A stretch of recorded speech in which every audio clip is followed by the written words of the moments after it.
What's going on, everybody? Coach Gary here. Question of the day. Has anyone ever had what I'm going to call the alternator bar on your Nissan Hardbody break off? I don't know if you guys can see it right here, but there are two bolts that hold that bar on. The bar is what this part of your alternator is connected to, so you can adjust it.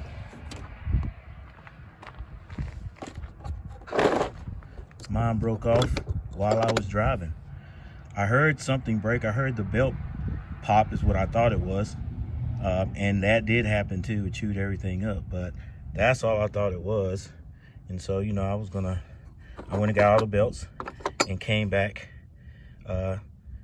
prepared to do a quick belt change. I just went ahead and got all three belts. After I got to the second belt, because this is the first one you put on, they call this the AC belt.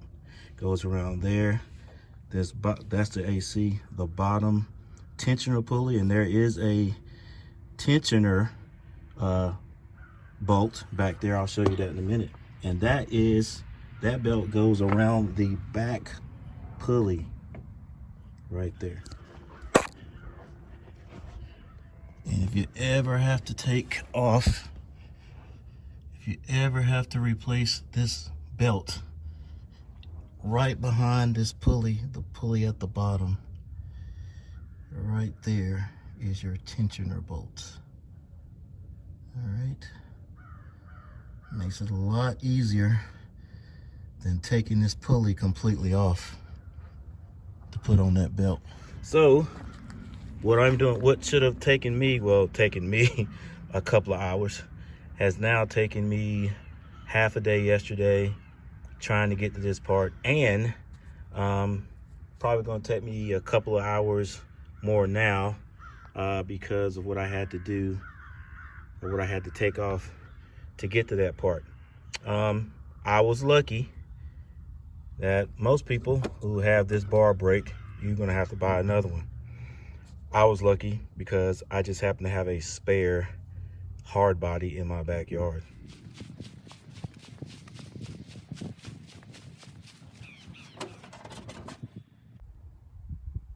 Looks like a new water pump and I think it's a fan. I don't know if it's called a clutch fan, but it's got a clutch on it. And that's what turns your fan on and off during operation. All right, but yeah, anyway, you can see down there where I took that bar off.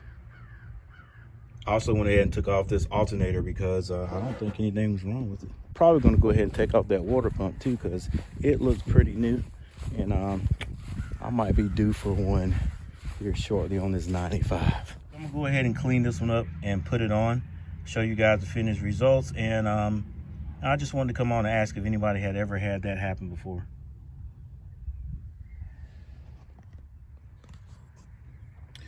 All right, everyone, I finally got it on. That's again what I call the alternator brace or alternator bar. I finally got it on.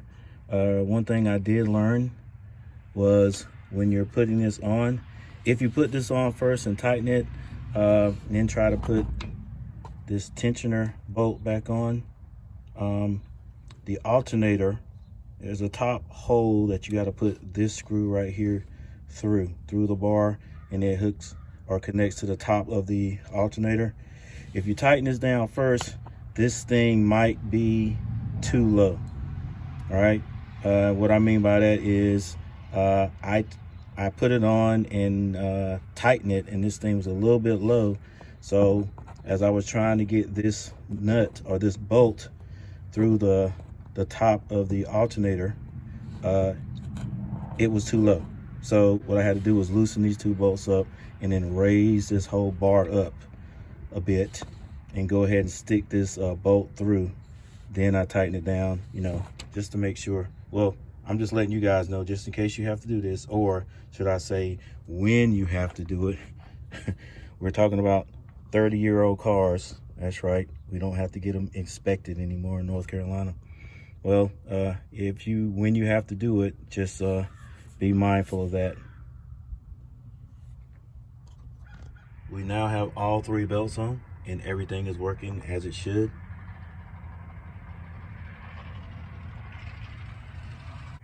I got the belts at Advanced Auto. They're the Dayco brand.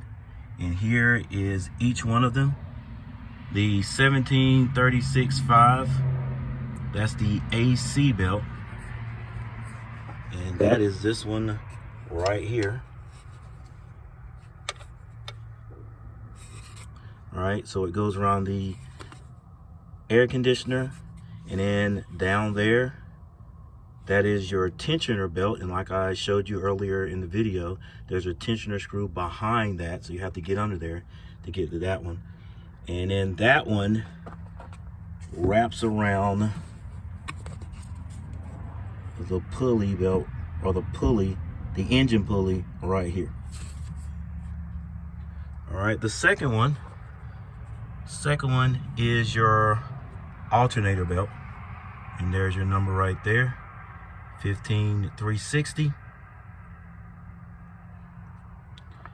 And that is this one right here. It goes around your fan belt, the alternator, and then the middle engine pulley. All right, right there. Now there's the alternator arm. We're going to call it the arm this time, that I had to replace because it broke off. All right, there's your alternator sitting there. Here is your tensioner. So you know what, we're going to call this the tensioner arm for the alternator. All right, the alternator tensioner arm is what I had to replace because it broke off right here.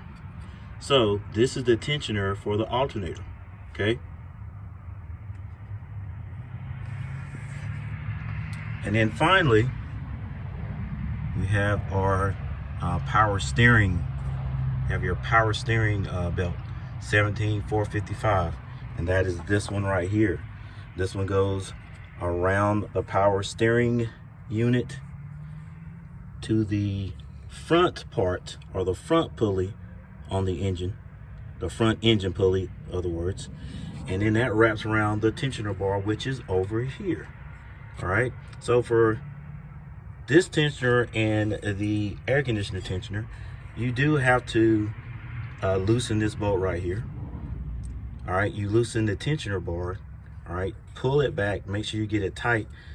All right, and you know, some people tighten the tensioner bar down first and tighten this, but I think the proper way to do it is to pull it, get your hold this, get your belt tightened, and then tighten this bolt here, you know, to put the pulley in place. Then you tighten up your tensioner so it sets it.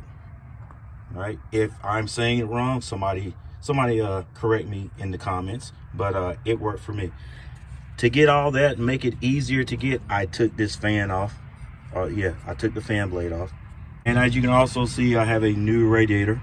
Had to get that one because after the belt broke, it actually overheated. I had to drive it for about 2 or 3 miles, very slow.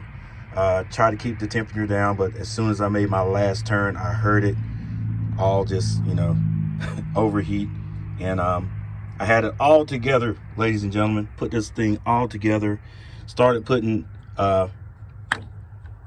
coolant in it, and it just started leaking right out here, leaking out here. I've got another D21 in the backyard. I got that radiator out, and I decided to put that one in here. And I put that one in here after putting water in. I didn't see any leaks. I put it in here, and the water just started leaking out of the bottom of it. Water started leaking out of the bottom of it. So I had to go to Advanced Auto one more time to get a new radiator. Now it's in here. I've been driving it for a couple of days, so it's good. Again, I'm not a professional, just a guy that doesn't like to spend a whole lot of money on something that I think I can do myself. Well, that's it, everybody. I hope I showed you at least one thing that was helpful. Do me a favor and hit that like button. Subscribe to the channel if you would like. Thanks for watching. I'm Coach Gary, and I'll see you next time.